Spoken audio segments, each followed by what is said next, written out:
Бүгүн дагы сиздер менен биз жолугушуп отурабыз. Мен аябай кубанычтамын. Баарыңыздар ушул экранды карап отурган көрүүчүлөр болуп турган болсо, анткени азыр биздин учурубуз, ушул азыркы биздин мезгилибиз бул күз мезгили. Күз мезгилинде өзүңүздөр билесиздер, бир канча өзгөрүүлөр пайда болот. Анткени ар бир мезгил өзүнүн өзгөчөлүгү менен, өзүнүн айырмачылыгы менен, өзүнүн сулуулугу менен жана өзүнүн проблемалуулугу менен айырмаланып турат. Эгерде биз күз боюнча сүйлөшө турган болсок, биздин психологдор айтып келебиз, бул күздө көбүнчө күзгү депрессиялар башталат. Анткени сиздердин баягы жасап аткан эле ишиңиздерде кандайдыр бир ынамагандык же болбосо ошол эле ишти жасап атканда кандайдыр өзүңүздөр жаман сезгендик, өзүңүздүн акыбалыңыздарда бат-бат чарчагандык, мына ушундай нерселер көп учуроочу мезгил ушул күз жана жаз мезгилдери да. А эгерде эмне себептен ушундай болом, мен мурда эмес мындай болбочу элем, же жашымданбы, жашым улайганынан, же болбосо абаданбы, же күздөнбү, же болбосо кандайдыр бир мындай курчап турган чөйрөдөнбү, же учурдагы ар кандай ооруларданбы деген суроолорду өзүңүздөргө бересиздер да. Ошондо суроолорду издеген мезгилде биздин психологиялык кеңештерге кайрылсаңыздар болот. Биз айтабыз, бул күзүндө бир канча депрессиялык абалдар жолугабыз. Депрессияга чейин биз стресстик абалга болобуз. Ал стресстик абал бизде анча көп бизде албыттанбайт. Анан ал стресстик абал бара-бара чоңойгон сайын ал депрессиялык абалга өтөт. Ушул депрессиялык абалда өзүбүздү чөгүнгү сезебиз. Өзүбүздүн маанайыбыз түшөт. Ишке болгон активдүүлүгүбүз төмөндөйт. Тамакка болгон табитибиз жоголот. Кыймылыбыз азаят. Чөгүңкү деген абал ушундай жөн эле жатып, же болбосо отуруп, же диванда отуруп, же диванда жаткыбыз келет. Эми бул абал албетте сиздерди андан бетер ошо депрессиялык абалды кеңейтип жана аны тереңдетиши мүмкүн. Ошондуктан урматтуу көрүүчүлөр, урматтуу угуучулар, бул депрессия бул сиздердин ишке болгон маанайыңызды жакшыртуу максатында, ага депрессияга каршы алдын алып иштөө максатында сиздер аракеттенишиңер керек. Мисалы үчүн эмнелерди сунуштайбыз? Эң биринчи эртең мененки зарядка деп коебуз, же болбосо эртең мененки кыймыл.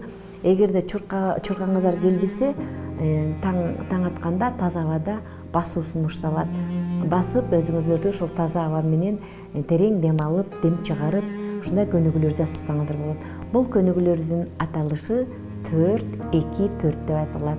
Башкача айтканда, терең дем алып, 2 мүнөттө демди чыгарбай кармап туруп, кайра 1-2-3-4 дегенде ал демди чыгарабыз. Анда мен менен кошо жасасаңыздар болот.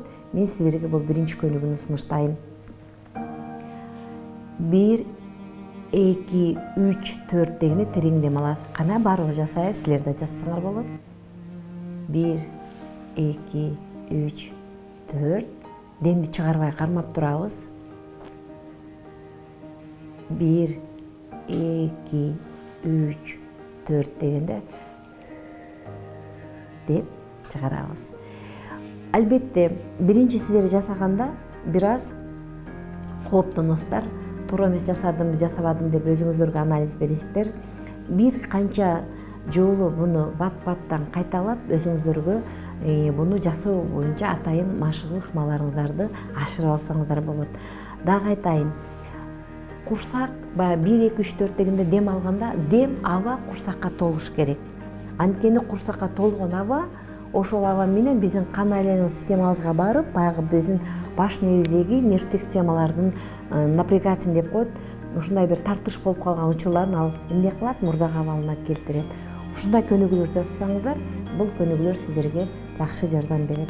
Андан кийин өзүңүздөрдүн каалаган табитиңиздерге туура келген тамактарды жасап жесеңиздер болот. Мүмкүн болушунча көбүнчө мына овощи деп коебуз, жашылчалардан жасалган тамактар болсо, анан азыркы учурда өзүңүздөр билесиздер, бизде аябай жер жемиштер бышып аткан учуру, жер жемиштерде витаминдер көп.